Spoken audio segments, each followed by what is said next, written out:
Alabado sea el Señor, hermanos y hermanas. Es maravilloso que el Señor nos ha dado la oportunidad de reunirnos libremente en este país, pero no lo damos por hecho, ya que ha habido más persecución de cristianos en la India en los últimos 3 años de lo que he visto en toda mi vida. Así que ese es el cumplimiento de la palabra de Jesús mientras nos acercamos al fin de los tiempos. El ser un verdadero cristiano no va a ser muy popular.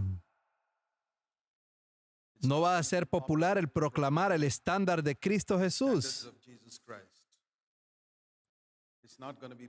No va a ser popular el proclamar los estándares de la Biblia y el Nuevo Pacto.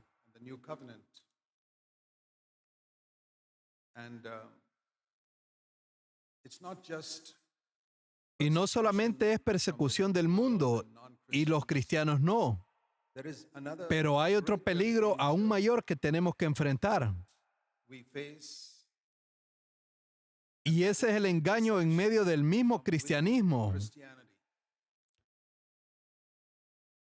El diablo se le ve en la Biblia como un león que ferozmente busca atacar al pueblo de Dios.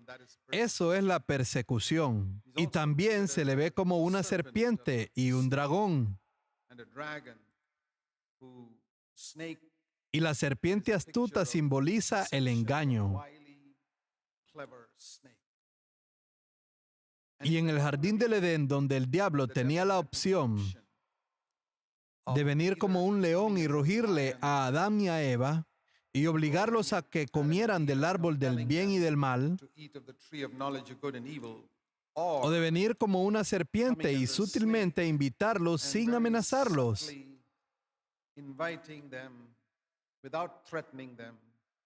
Para que tomaran del árbol del bien y del mal. Y él vino como una serpiente. Él es muy astuto. Y hasta ese tiempo era el más astuto de todos los seres creados. Y obviamente era más astuto que Adán y Eva porque los engañó. Y nosotros tenemos que reconocer que el diablo es más astuto que los seres humanos.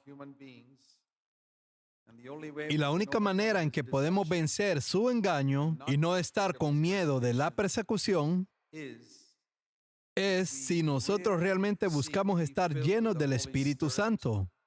No con las falsificaciones que hay en el cristianismo el día de hoy, pero con esa llenura genuina del Espíritu Santo, con el bautismo en el Espíritu Santo y fuego, un ardor continuo de ese fuego, un continuo llenar del Espíritu Santo, un rebosar continuo de ríos de agua viva, continuamente teniendo nuestras lámparas llenas de aceite para que puedan arder cada día. Y si escogemos el camino de la cruz, el camino de morir a uno mismo, el cual guió a Jesús y nos guiará a nosotros, entonces no seremos engañados. Y no estaremos con temor de la persecución tampoco. Nosotros creemos que Dios nos dará sabiduría para vencer los engaños de Satanás, gracia y poder para vencer la persecución, así que no vivimos en temor. Pero tenemos que tener cuidado, tenemos que ser sabios en estos días. Y el diablo no está interesado en atacar a todos los cristianos. Si vamos al libro de Apocalipsis, capítulo 12, quiero que vean cómo va a ser en los últimos días. Es muy importante ver esto. El libro de Apocalipsis va a ser bien interesante mientras más nos acerquemos al final de los tiempos. Apocalipsis capítulo 12, verso 17, dice, habla del dragón, o sea, el diablo. Y también nos dice en el versículo 9 que él es el engañador de todo el mundo. Así que es el engaño que es mencionado en cada momento. El dragón, la serpiente, el engañador. El engaño es mencionado una y otra vez. Y vemos que él también persigue, como vemos en el capítulo 17, dice que el dragón estaba enojado con la mujer y fue a hacer guerra con el remanente de sus hijos. La mujer es un símbolo de la nación de Israel, a través de la cual Jesús nació. Y a través de ella vino también la iglesia. Esos son el resto de los hijos, a aquellos que guardan los mandamientos de Dios. Así que, ¿contra quién el diablo está enojado? No contra todos los cristianos, sino contra los hijos que obedecen los mandamientos de Dios. Si tú eres uno de esos que no obedecen los mandamientos de Dios o que sientes que algunos mandamientos no son tan importantes, piensas que esos mandamientos no deben ser obedecidos porque te crees que eres más sabio que Dios. Dios dio el mandamiento, pero tú decidiste que tú no tienes por qué obedecerlo. Bueno, el diablo no va a estar enojado contigo porque tú estás de su lado. Tú eres uno de aquellos que están ayudándolo a él a enseñar que algunos mandamientos no son tan importantes. Porque somos más sabios que Dios, por eso nosotros podemos decidir que algunas cosas que están escritas en el Nuevo Testamento no son para nosotros en estos días. Hay mucho de eso en el cristianismo el día de hoy. Dicen que algunas cosas que no están en el Nuevo Testamento no son para nosotros el día de hoy. ¿Quién crees que propuso y enseñó eso? El diablo. Así que él está enojado solamente con aquellos que están determinados a guardar todos los mandamientos de Dios. ¿Se recuerdan de Daniel en Babilonia en el Antiguo Testamento? Babilonia es un gran ejemplo, porque el cristianismo babilónico de hoy, si tú quieres pararte en contra de eso, tienes que ser como Daniel. Y lo que está escrito acerca de Daniel, él se determinó en su mente no contaminarse a sí mismo. Y si tú miras los mandamientos de los judíos que él estaba enfatizando, no era que los otros judíos estaban cometiendo adulterio, y él dijo no, o que los otros judíos estaban adorando ídolos, y él dijo que no. No, porque eran pequeños mandamientos acerca de ciertas comidas escritas en Levítico 11 que ellos no podían comer. Y en Proverbios 23, un cierto tipo de vino que ellos no podían beber. Mandamientos muy pequeños. Y Daniel dijo, a mí no me importa si son pequeños esos mandamientos, yo voy a obedecer a Dios. Todos los demás dijeron, no, esos no son tan importantes. Ellos no lograron nada para Dios en Babilonia. Y yo les digo esto, aquellos que no leen el Nuevo Testamento para saber qué es lo que Dios ha mandado, no van a poder oponerse a Babilonia. Y si construyen una iglesia, va a ser otra Babilonia. Así que el diablo está enojado con aquellos que guardan los mandamientos de Dios. Jesús dijo que solo hay una prueba de que tú lo amas. Todos cantan, oh Señor, te amamos, te amamos. Pero Jesús dijo en Juan 14, verso 15, si tú me amas, guardas mis mandamientos. Y yo les diré algo, cuando tú tratas de guardar los mandamientos, tú vas a tener un montón de cristianos babilónicos que te van a decir, oh, estás siendo legalista. Te van a decir, tú estás viviendo bajo la ley. Y muchos cristianos se asustan y dan marcha atrás. Y dicen, ok, ese es un pequeño mandamiento. No lo vamos a hacer porque no queremos ser legalistas. Yo no estoy asustado de que el diablo venga a través de esos falsos cristianos diciéndome que soy legalista, porque estoy obedeciendo los mandamientos del Nuevo Testamento. Ya sea un mandamiento pequeño o un mandamiento grande, yo no soy quien para cuestionar a Dios o a su palabra. Denme unas pocas personas como estas y sacudiremos este país para Dios. Yo espero que tú seas uno de ellos, hermano o hermana, aquellos que están más interesados en complacer a Dios que de ganar un nombre para sí mismo o retroceder porque cuando tú amas a Jesús, alguien te llama legalista y tienes miedo. Pero tú prefieres el honor de esa persona en lugar del honor de Cristo Jesús. ¡Qué vergüenza debería darte si eres así! Yo no creo que tú perteneces a esta congregación si tú tienes esa clase de espíritu. Nosotros estamos construyendo un grupo de personas que guardan los mandamientos de Dios y que no tienen miedo de ser acusados del legalismo o que les digan que están bajo la ley. Yo sé lo que significa vivir bajo la ley. En palabras simples, significa tratar de guardar los mandamientos de Dios en mi propia fuerza. Eso es vivir bajo la ley en palabras simples. En otras palabras, aquel que no busque estar lleno del Espíritu Santo para obedecer a Dios. Yo no estoy bajo la ley. Yo estaba bajo la ley hace mucho tiempo cuando era vencido por el pecado. Y la prueba más clara de que tú estás bajo la ley es Romanos 6, verso 14. El pecado no los dominará porque no están bajo la ley, pero sí bajo la gracia. Si tú estás venciendo el pecado, tú no estás bajo la ley. Aquellos que nos acusan de guardar los mandamientos, ellos están siendo vencidos por el pecado. Ellos están bajo la ley. Dicen, oh, los mandamientos no importan, solo tenemos que amar a todos. Bueno, ama a todos, pero si hay pecado en tu vida, entonces estás bajo la ley. La prueba de que un hombre está bajo la gracia y no bajo la ley es que el pecado no tiene dominio sobre él. Así es como yo me doy cuenta. Si el pecado domina mi vida, yo estoy bajo la ley. No importa a qué iglesia yo vaya, ni qué doctrina yo crea. Incluso si tú estás sentado aquí en esta iglesia, tú estás bajo la gracia cuando el pecado está bajo tus pies. Así que recuerden eso. El que esté enojado con aquellos que guardan los mandamientos de Dios y que permanecen en el testimonio de Cristo Jesús, eso significa que ellos permanecen fieles al testimonio que Jesús dio en esta tierra. El testimonio de Jesús, y eso se refiere a su vida aquí en la tierra. La forma como Él vivió y Él habló. ¿Cuál es tu testimonio? Cuando tú dices el testimonio de Zach Ponen o de alguien más, no es solo las palabras que uno habla, es mi vida. Es lo que la gente ve de mi vida, mi esposa, mis hijos, con la gente que estoy en la iglesia y mis palabras. Ese es mi testimonio. Así que, ¿cuál es el testimonio de Jesús? Es la manera que Él vivió y habló e hizo las cosas en este mundo. Y hay muy pocos que se mantienen firmes a eso y dicen, ese tiene que ser el testimonio de la iglesia hoy. El testimonio de la iglesia debe ser el testimonio de Jesús. Y leemos en Apocalipsis, capítulo 19, que el testimonio de Jesús es el espíritu de la profecía. Apocalipsis 19, verso 10. La profecía es el don más grande en la iglesia. Se nos ha dicho que busquemos el don de profecía si queremos construir una iglesia del nuevo pacto. Y la profecía no es predecir el futuro como en el Antiguo Testamento.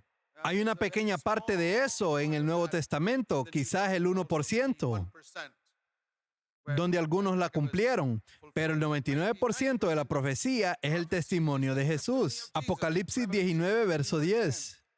El testimonio de Jesús es el espíritu de la profecía.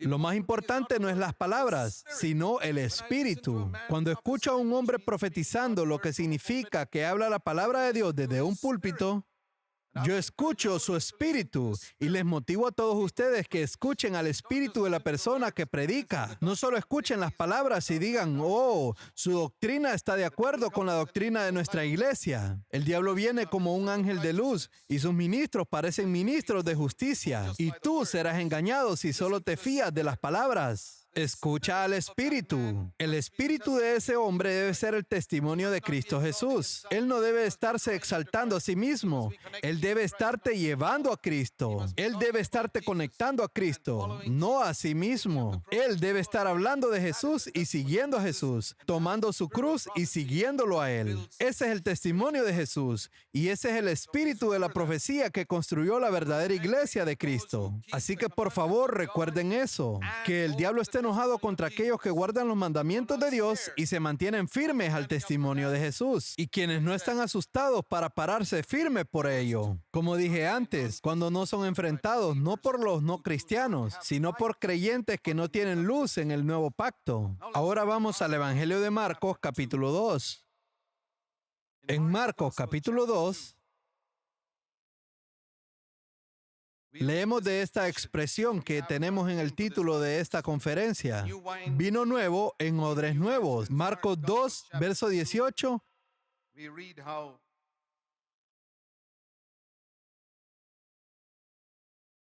Leemos de cómo los discípulos de Juan y de los fariseos estaban ayunando. Marcos 2, verso 18. Y ellos dijeron a Jesús, ¿por qué los discípulos de los fariseos y de Juan ayunan, pero tus discípulos no ayunan? La gente que está bajo el antiguo pacto, su énfasis principal es, ¿por qué tú no haces esto? Cosas muy pequeñas.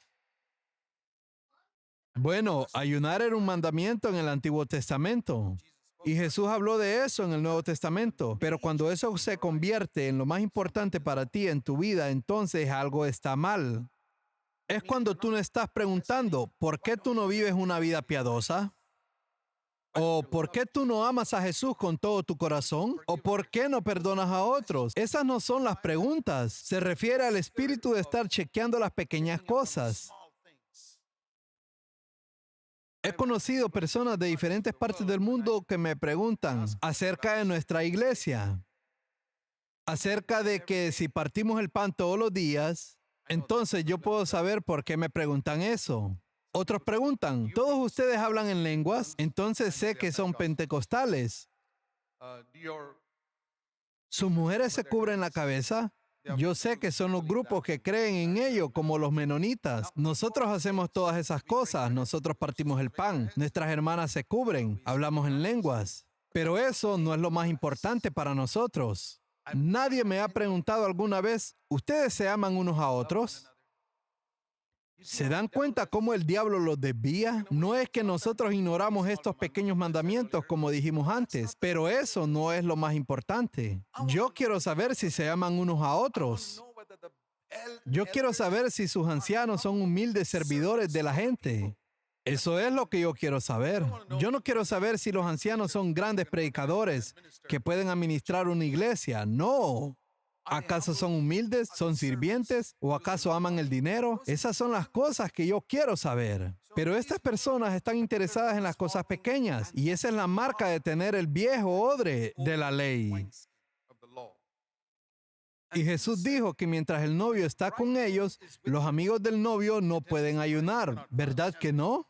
Ni la novia puede ayunar cuando el novio está ahí. En el versículo 20 dice, pero si el novio le es quitado, entonces ayunarán.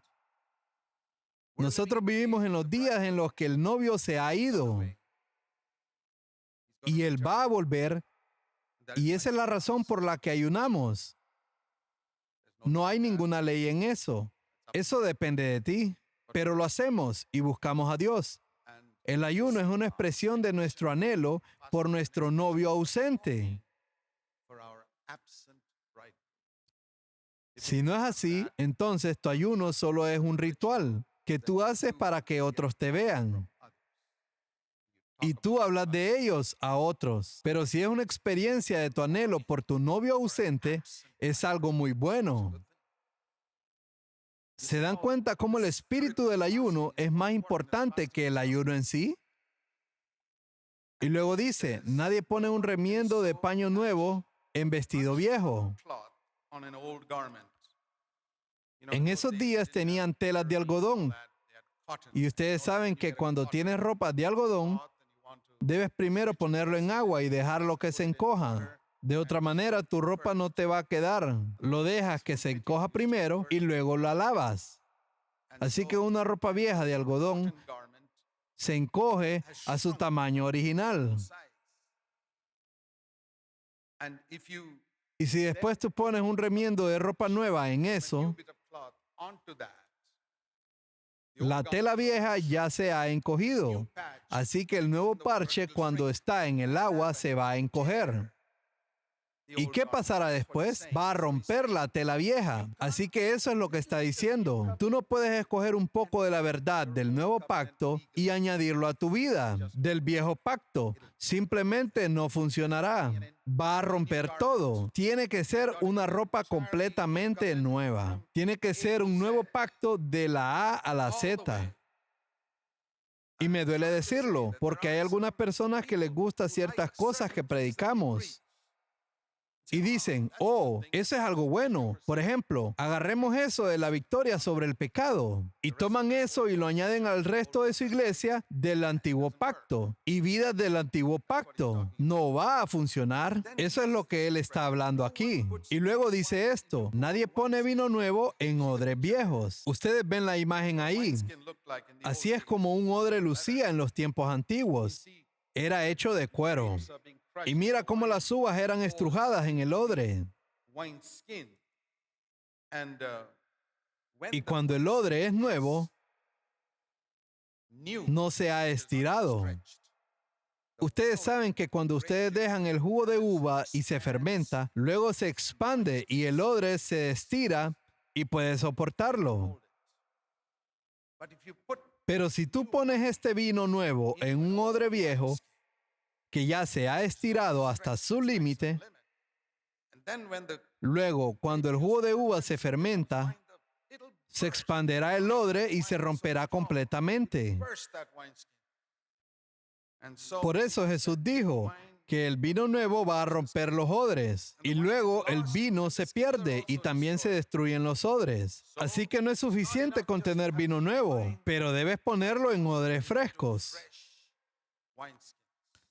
Así que les estaba diciendo a esta gente que estaba tras ayunar y cosas así, les dicen, no es acerca de la letra de la ley. Deben entender el espíritu. Ese es el nuevo odre. Y vemos otro ejemplo en el versículo 23, cuando los discípulos iban en los campos y nuevamente los fariseos decían, oh, ellos están haciendo lo que no es correcto en el día sábado. Y Jesús los ayudó y apoyó a sus discípulos diciendo, ¿no se acuerdan de David cuando comió algo que no era permitido para él? Bueno, no tenemos tiempo para entrar en todos los detalles, pero el punto es este.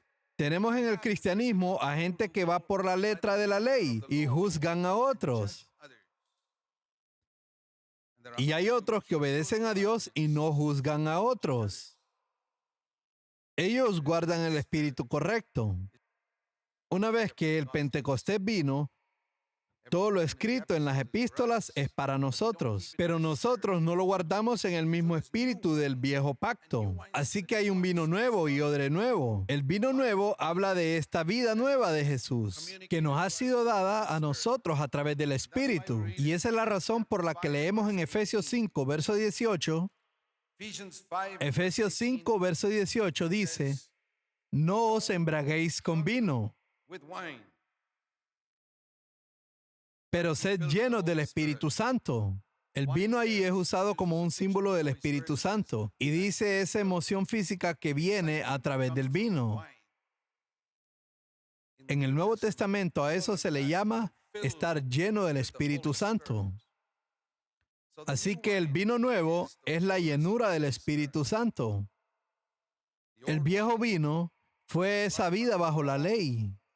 También fue dado por Dios, pero hemos leído que el antiguo pacto fue abolido en el día de Pentecostés y el nuevo pacto fue establecido a través de la sangre de Cristo Jesús.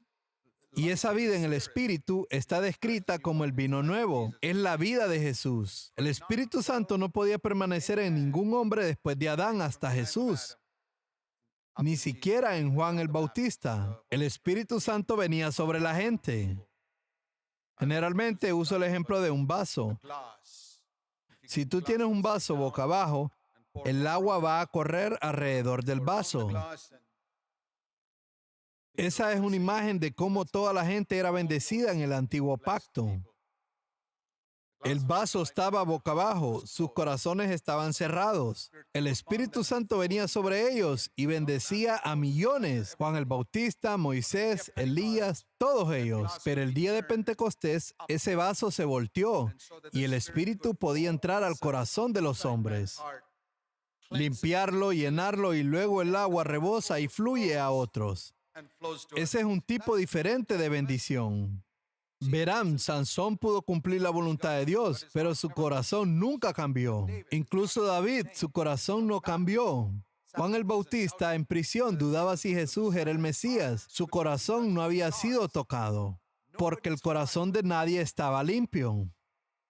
El Espíritu Santo no puede venir a un corazón sucio. El primero en el cual estaba el Espíritu Santo viviendo y sobreabundaba fue en Cristo Jesús. Y en el día de Pentecostés, el nuevo pacto fue establecido. Y Jesús dijo, ustedes pueden recibir lo mismo.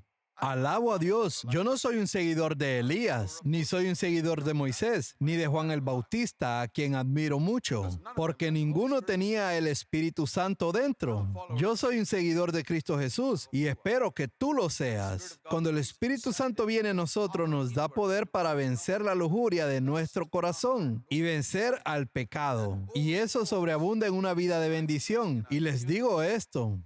Yo creo las palabras de Jesús en Mateo 7, verso 14. El camino a la vida es estrecho y muy pocos lo encuentran. Yo no quiero hacerte sentir condenado o culpable, pero por lo que he visto aún en nuestras iglesias, muy pocos han hallado el camino a la vida.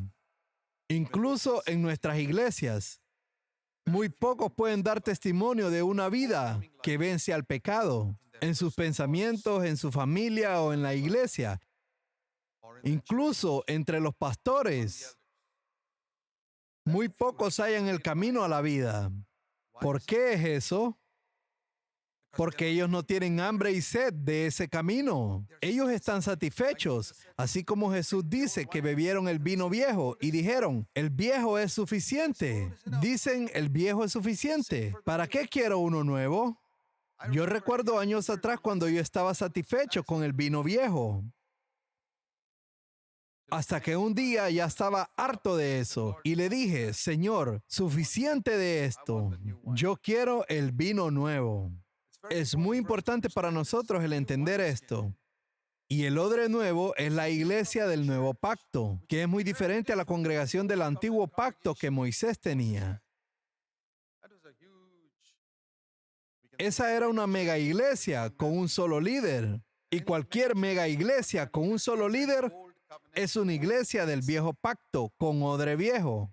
Y hay creyentes sentados en esas iglesias. Ellos son vino nuevo en odres viejos. Después de un tiempo, el vino nuevo se va a escurrir.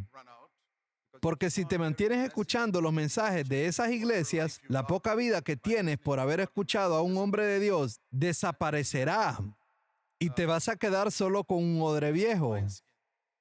Y quizás tú haces muchas cosas buenas, ayudas a otros, quizás vas a misiones, pero no vas a lograr lo que Dios quiere que logres a través de una iglesia del nuevo pacto. Así que es importante para nosotros entender eso. Ahora vayamos al Evangelio de Juan, capítulo 2.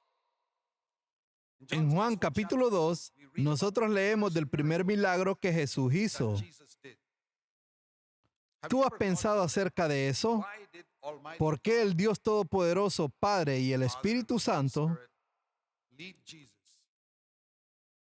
guiaron a Jesús al primer milagro, que fue convertir el agua en vino? ¿Por qué no empezar tu ministerio con un ministerio espectacular como levantar a Lázaro de los muertos? O sea, en mi entendimiento humano, eso es lo que yo hubiera sugerido.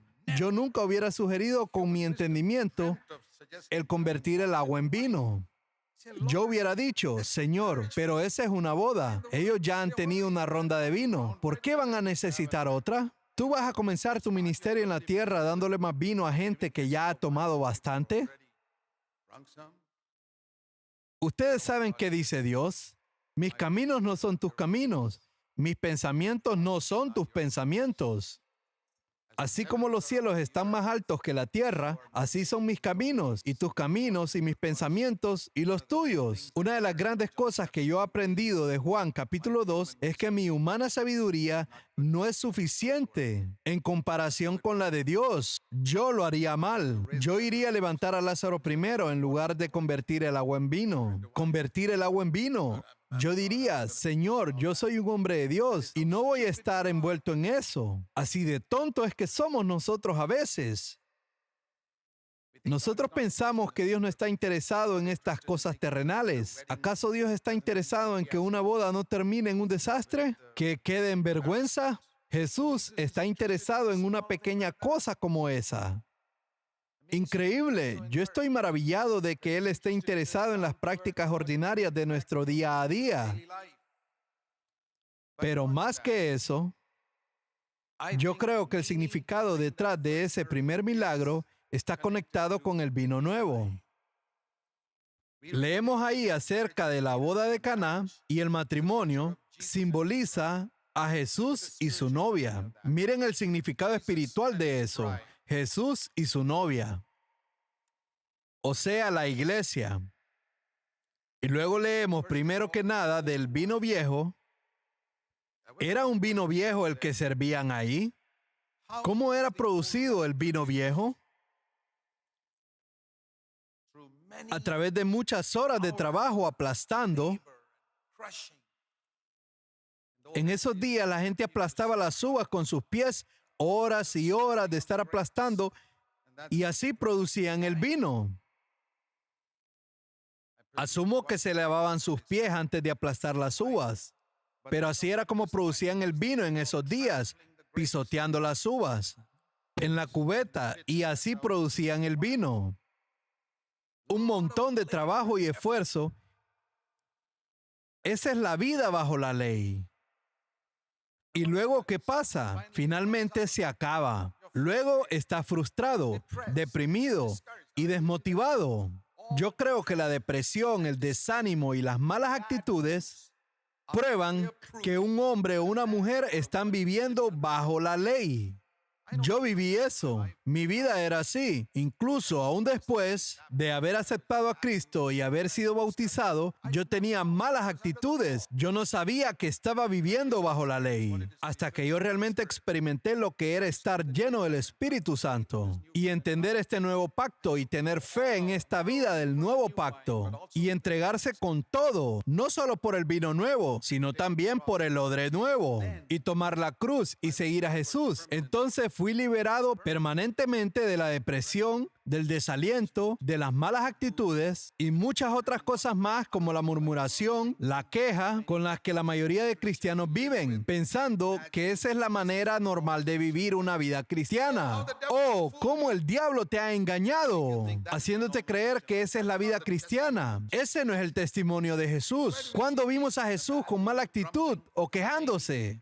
¿O enojado porque alguien lo llamó príncipe de los demonios? Nunca. ¿Estás permaneciendo en el testimonio de Jesús o en el testimonio de un predicador terrenal al que tú admiras? ¿Acaso dices, oh, ese hermano es un hombre de Dios y pierde su temperamento? ¿Y qué? ¿Estás permaneciendo en el testimonio de ese hombre o el testimonio de Jesús? Yo recuerdo un predicador que estaba deprimido y me dijo que Elías también estuvo deprimido. Yo le dije, bueno, si Elías es tu autor y consumador de tu fe, tienes todo el derecho de estar deprimido. Pero Elías no es el autor y consumador de mi fe. Jesús es el autor y consumador de mi fe. Yo no permanezco en el testimonio de Elías, o Moisés, o David, sino de Jesús. Muchos cristianos van al Antiguo Testamento para buscar comodidad en su pecado. Cuando cometen adulterio, van a donde David. Cuando se deprimen, van donde Elías. Ellos no van a la Biblia para obtener la victoria sobre el pecado, pero para buscar excusas de su pecado, sí. Dios les dice, ok, sigue adelante. Tú vas a ser engañado porque vienes a mi santa palabra, no para obtener victoria sobre el pecado, sino que buscas comodidad en tu pecado. Cuando ellos pelean con otros creyentes, van a este libro y dicen, Pablo y Bernabé también pelearon. Entonces tú siempre vas a pelear toda tu vida. Tú vas a mi libro no para obedecerme, sino para encontrar comodidad en tu desobediencia y justificar tu mala comunión con otros creyentes. Y tú siempre vas a ser así hasta que te humilles y te arrepientas de tu pecado y digas, Señor, así no es como quiero vivir. Humíllate y dile, Señor, no entendí por 30 años, pero hoy voy a hacerlo. Ahora,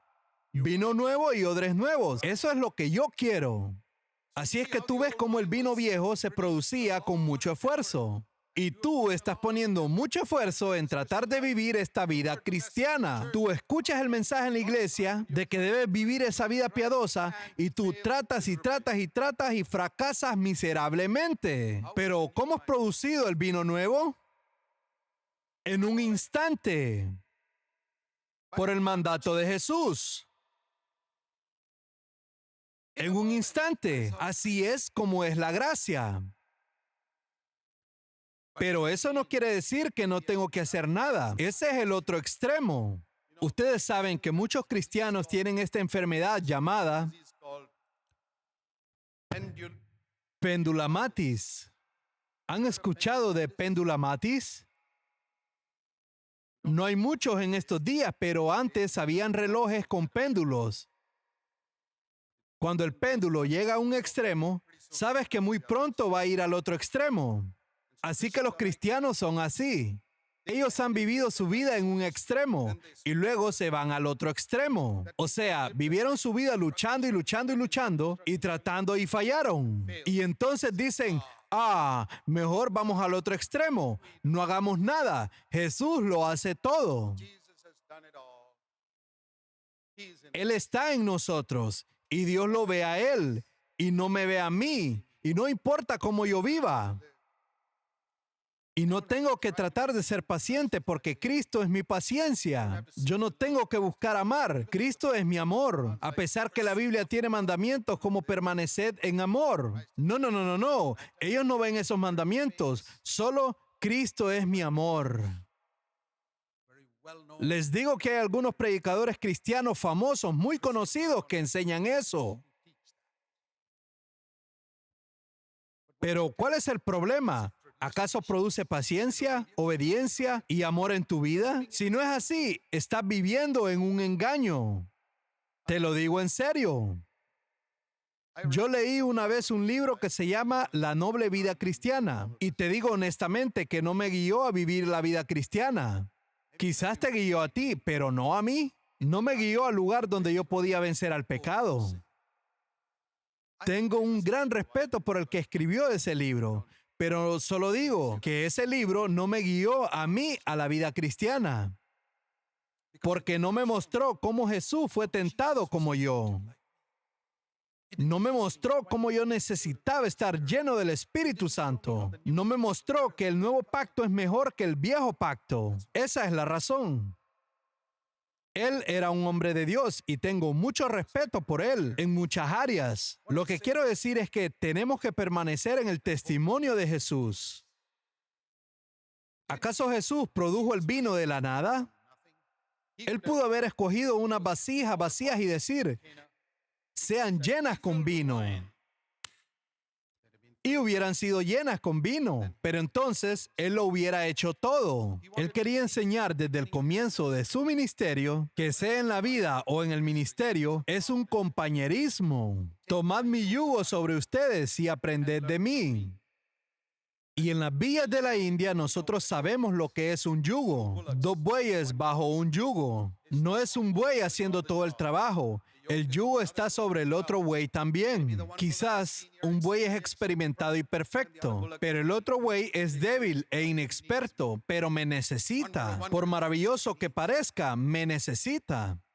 1 Corintios 12 dice, la cabeza no puede decir al pie, no te necesito. Y quizás el pie sea el miembro más bajo del cuerpo, pero la cabeza, Jesús nunca dice al pie, no te necesito. Él me necesita.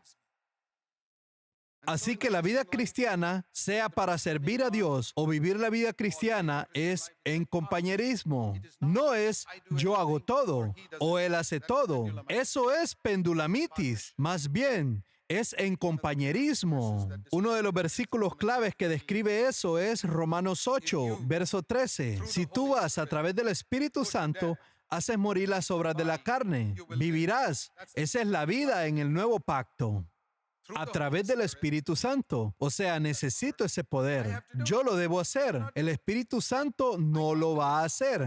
Yo no lo puedo hacer. Eso es vivir bajo la ley. Y el Espíritu Santo no lo va a hacer solo. Es un balance. Tú, a través del Espíritu, matas las obras de la carne y vivirás. Esa es la vida del nuevo pacto. Y la gloria es de Jesús, porque no importa cuánta agua yo ponga en las tinajas, nunca se va a convertir en vino. En todos los milagros de Jesús, Él enseñó a sus discípulos, tú haces la parte fácil, yo hago la parte difícil. Tú pon el agua, yo la convierto en vino. Tú me traes 5 panes y 2 pescados y yo los multiplico en miles de panes y pescados. Tú lanzas la red al otro lado y yo la lleno con peces. Esa es otra imagen en Juan 21, de la vida bajo la ley, esforzándose toda la noche y no atrapar nada. Y luego Jesús pudo haber mandado a todos los peces a saltar al bote, pero entonces hubiera sido solo su trabajo. Él dijo, tú también tienes que hacer algo, Pedro. Siempre va a haber eso. ¿Qué hay acerca de resucitar a Lázaro de los muertos? Tú haz lo que puedes hacer. ¿Qué es? Quita la piedra y yo haré la parte difícil, levantarlo de los muertos. Cada milagro nos enseña una lección. Tiene que ser un trabajo en cooperación, pero nosotros tenemos que hacer la parte fácil. Él quiere que hagamos eso. Así que no es Él haciéndolo todo, ni yo haciéndolo todo. Y lo más maravilloso que leemos en el milagro de Caná es esto, que cuando probaron este vino nuevo, todos tuvieron que admitir, wow, nunca hemos probado un vino como este. Esto es mucho mejor que la vida bajo la ley. Y les digo que si tú realmente experimentas el nuevo pacto, nunca vas a querer volver a la vida bajo la ley. Tú nunca vas a querer volver a esa vida de quejas y enojos ocasionales, depresiones y lujuria. No.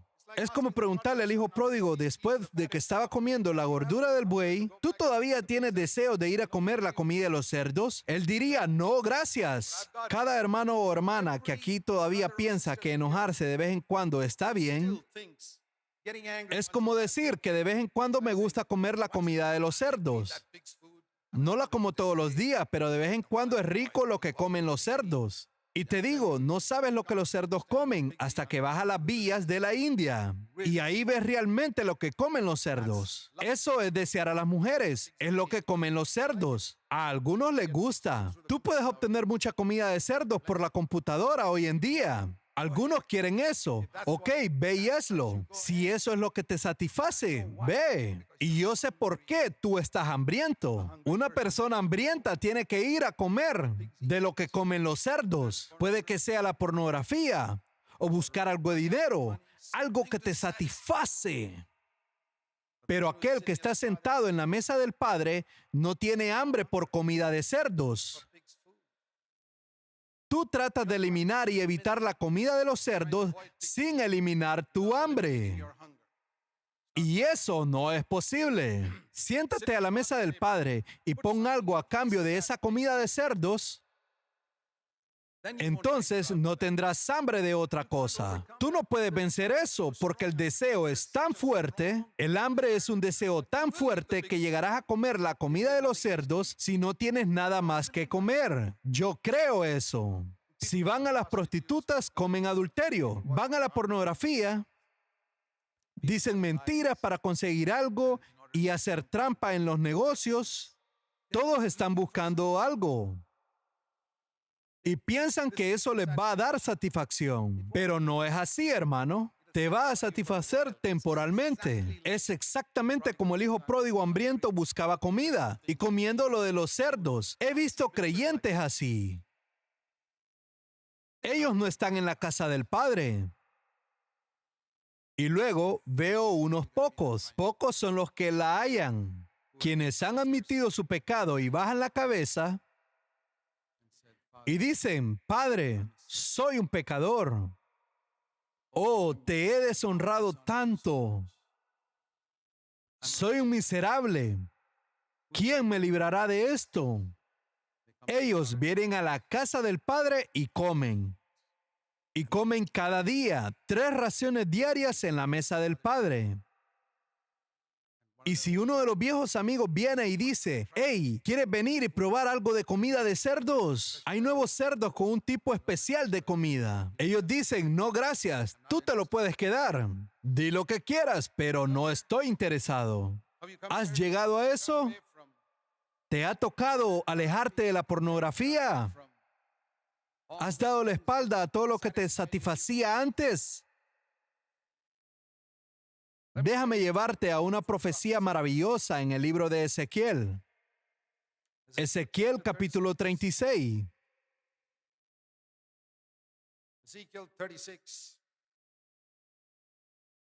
Debemos recordar que cuando habla acerca de Israel, proféticamente en el futuro, se está refiriendo a la iglesia y a los creyentes del nuevo pacto. Y la prueba más clara está en Hebreos capítulo 8, donde habla del nuevo pacto. No recordaré más sus pecados, escribiré mis leyes en sus mentes y sus corazones, y yo seré su Dios y su Padre. Y es dicho que ese es el nuevo pacto que haré con Israel. Pero esa es la iglesia. En Gálatas 6, la iglesia es llamada el Israel de Dios. Israel fue el príncipe de Dios y el verdadero príncipe de Dios hoy no es la nación física de Israel o los judíos, es la iglesia, el cuerpo de Cristo. Ese es el verdadero Israel, a pesar de todo lo que digan los judíos mesiánicos. No soy engañado por todos sus argumentos. Ezequiel 36, verso 20. Este es un pasaje maravilloso. Ezequiel 36 y 37. Les motivo que estudien. Por favor, estúdienlo. Y verán la vida del nuevo pacto y la iglesia del nuevo pacto. Es vino nuevo y odre nuevo. Es por eso que Dios puso a un lado a los judíos y a la nación de Israel. Y los reemplazó con la iglesia del cuerpo de Cristo Jesús. No hay judío ni gentil ante Dios el día de hoy, a pesar que hay un movimiento entre los cristianos que dicen que los judíos son especiales.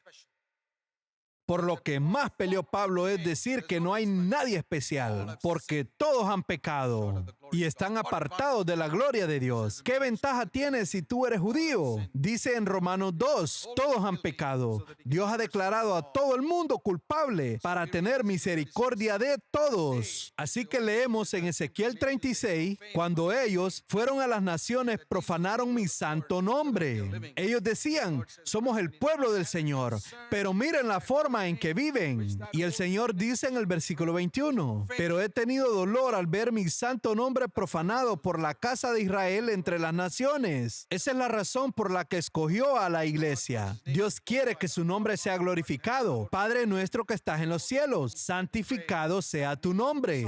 Esa es la oración más importante para orar. Su nombre fue deshonrado por los judíos. Y cuando es deshonrado por una iglesia, Dios pone a un lado a esa iglesia. Como alguna de las iglesias en Apocalipsis, gradualmente, Él las puso a un lado. Él les dio una advertencia, pero si no se arrepentían, las ponía a un lado. Y hay muchas iglesias como esas hoy en día, a las que Dios ha puesto a un lado, porque la manera como viven y cómo se reúnen deshonra el santo nombre de Dios. ¿No les preocupa que el nombre de Jesús está siendo deshonrado por la manera como actúan y pelean y viven en impureza? Eso es lo que hizo Israel. Han profanado mi santo nombre. Así que haré algo. Versículo 22. Yo estoy por actuar. Hermoso versículo. Me gusta eso. Estoy a punto de actuar. Ahora, esa acción iba a tomar otros 500 o 600 años hasta el día de Pentecostés, pero Ezequiel estaba profetizando. Estoy a punto de actuar por mi santo nombre que ha sido profanado en el mundo. Esa es la razón por la que el día de Pentecostés la iglesia fue establecida. Y santificaré mi gran nombre, el cual fue profanado entre las naciones. ¿Se dan cuenta la cantidad de veces que aparece profanado, profanado en versículos 20, 21, 22 y 23? Tenemos que entender que esto es lo opuesto de santificado sea tu nombre. Yo siento que muchos cristianos no oran santificado sea tu nombre. Ellos no tienen un celo que el nombre de Jesús está siendo deshonrado por el testimonio de la iglesia, o el testimonio de mi casa, o el testimonio de mi vida, o el testimonio de mis hijos en la forma que los crío. Ahí no está santificado sea el nombre de Dios. Tiene que preocuparnos eso, más que estar peleando y argumentando acerca de doctrinas y muchas otras cosas, e imaginando que estás construyendo una iglesia del nuevo pacto. Primero que nada, tírate al suelo ante Dios y di, Señor, he deshonrado tu nombre por la forma como vivo con mi esposa, por la forma como crío a mis hijos, por la forma como peleamos en mi iglesia y la forma como me exalto como anciano en la iglesia. Perdóname. Y de ahora en adelante quiero orar, santificado sea tu nombre. Entonces, el Señor construirá su iglesia a través de ti. Recuerdo que cuando era un joven, el Señor me dijo en Colosenses 1, verso 18, que en todas las cosas Cristo tenga la prioridad. Y el Señor me dijo, si esa es tu meta en la vida, yo te respaldaré hasta el final de tu vida. Y el Señor me ha respaldado y quiero caminar con Él hasta que Jesús regrese. Que en todas las cosas Cristo tenga la prioridad, que el nombre de Jesús sea glorificado en todo. Haz esa tu meta, hermano y hermana, que estás hallando fracasos en tu vida, en tu casa, en tu familia. Comienza a orar. Santificado sea tu nombre. Venga tu reino. Que tu voluntad se haga en mi vida, en mi casa, en mi iglesia, así como lo es en el cielo. Es una gran oración. Y santificaré mi gran nombre, el cual fue profanado entre las naciones. Y el mundo sabrá que yo soy el Señor, porque me mostraré santo, no desde el cielo, sino más bien en tu iglesia, en tu casa, en tu vida. Me mostraré santo y los tomaré de diferentes naciones y los recogeré de diferentes tierras. Así es como lo ha hecho con nosotros. Y los traeré a su propia tierra, la cual es la verdadera iglesia de Jesucristo. ¿Y qué va a hacer? Rociaré sobre vosotros agua limpia y seréis limpiados. Eso se refiere a la limpieza de nuestros corazones por la sangre de Jesús, y serán limpiados de las inmundicias y de los ídolos. Todo pecado es idolatría. Cuando adoras al dinero más que a Dios, cuando adoras a una mujer bonita más que a Dios, cuando adoras a una mujer desnuda más que a Dios, es una forma de idolatría que no es mejor que cualquier ídolo de cualquier otra religión. De hecho, aquellas personas religiosas que adoran a ídolos con vestimenta son mejor que tú, que adoras a una mujer desnuda en la pantalla de la computadora. Tú adoras ídolos. Aquí dice que nos limpiará de la inmundicia de nuestros ídolos, de todas esas inmundicias que ves en las películas. Todas esas películas clasificación R que tienen 5 minutos de escenas sexys. ¿No es acaso un ídolo? Y tú dices, pero es una linda historia. Ok, ve.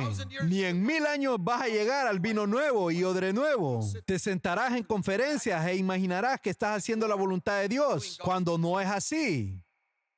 Tienes que tomarlo en serio. Señor, cualquier cosa que tome el lugar de Dios en mi vida es un pecado.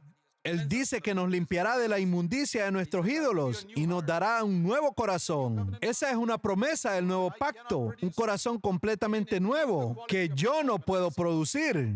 Yo puedo mejorar la calidad de mi vida, y he visto que muchos cristianos cuando van a la iglesia, lo único que hacen es vivir una vida mejor y tratan de servir y ayudar a otros y piensan que eso es cristianismo. No, es un nuevo corazón. No es como un cerdo actuando a ser limpio. No es como un gato que ama bañarse. Un corazón nuevo y un espíritu nuevo, y quitaré ese corazón duro de ustedes. He visto muchos cristianos con un corazón sin misericordia hacia otros que les han hecho algo. Y dicen, yo nunca perdonaré a tal persona. ¿Sabes qué es lo que necesitas, hermano? Necesitas nacer de nuevo. Necesitas nacer de nuevo, y Dios te dará un corazón suave que está listo para perdonar a quien sea. Y luego pondré mi espíritu dentro de ti. La copa se ha volteado para que el espíritu pueda entrar y llenar adentro. Y no dice, tú tienes que caminar en mis mandamientos como dice la ley, sino que más bien dice, yo te haré caminar en mis mandamientos. ¿Cómo amo eso yo? Yo te haré caminar en mis mandamientos. Me acuerdo hace un tiempo el Señor me dijo, no testifiques, yo obtuve victoria sobre el pecado. Dilo correctamente, Jesús me guarda de no caer. La misma cosa, pero tiene un sentido diferente. Yo haré, dice el Señor, que andes en mis mandamientos, y vas a ser tan cuidadoso de observar todos mis mandamientos. Recuerdo cuando nací de nuevo, que tenía tanto amor por la palabra de Dios que nadie me dijo que la leyera o la estudiara. Dios creó ese deseo en mí. Así es como yo supe que había nacido de nuevo. Es como un bebé que llora por leche y nadie le ha dicho, hey, tienes que llorar por leche. Necesitas nacer de nuevo. Algunas personas me dicen, bueno, yo no tengo interés en la Biblia. Yo les digo, tienes que nacer de nuevo, hermano. Quizás tú te imaginas que tú lo eras, pero tienes que nacer de nuevo. Apropiadamente, no como refinamiento externo y sentándose en medio de otros creyentes, y luego los limpiaré de toda inmundicia. Versículo 28, será mi pueblo y yo seré su Dios. Y multiplicaré el grano y el fruto del árbol. Ese es el fruto del Espíritu Santo. Y tú ya no tendrás la desgracia de una vida seca en ti, no más hambruna. Y luego recordarán, este es un versículo muy importante. Esta creo que es una de las marcas primordiales de un hombre que realmente ha nacido de nuevo. Y os acordaréis de vuestros malos caminos y de vuestras obras que no fueron buenas, y tendrán asco de ustedes mismos. ¿Qué hay acerca de tu antigua vida? Antes te daba asco otra gente. Ellos no son así, ellos no son parte de mi grupo. Ellos están equivocados aquí y allá. Pero ahora que has nacido de nuevo, Dios ha puesto el Espíritu Santo en ti y te da asco y te avergüenzas de ti mismo. La marca del creyente del nuevo pacto.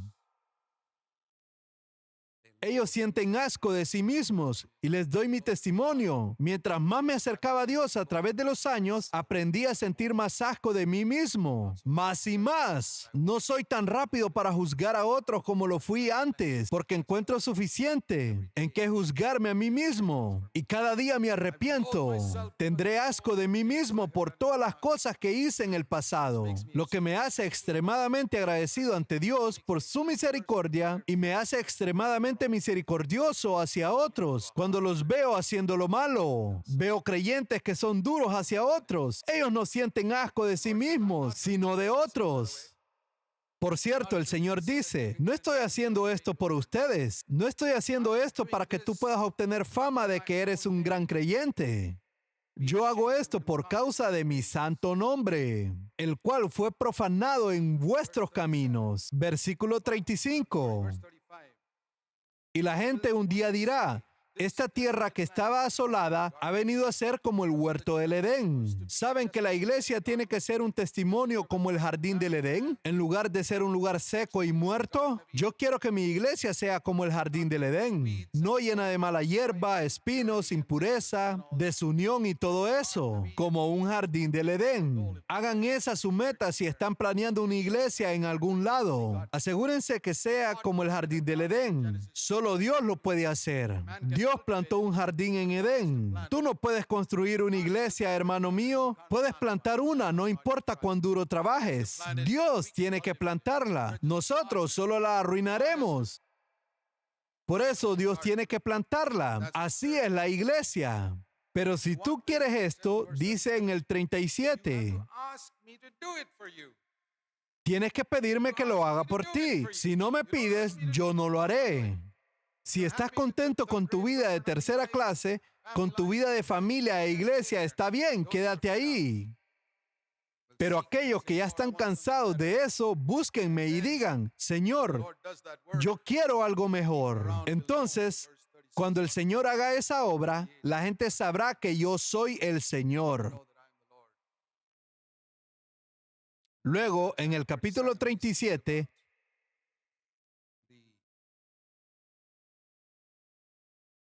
habla de cómo los huesos se convierten en un ejército. Hay mucho sobre lo que puedes meditar aquí. Pongámonos de acuerdo y oremos a Dios.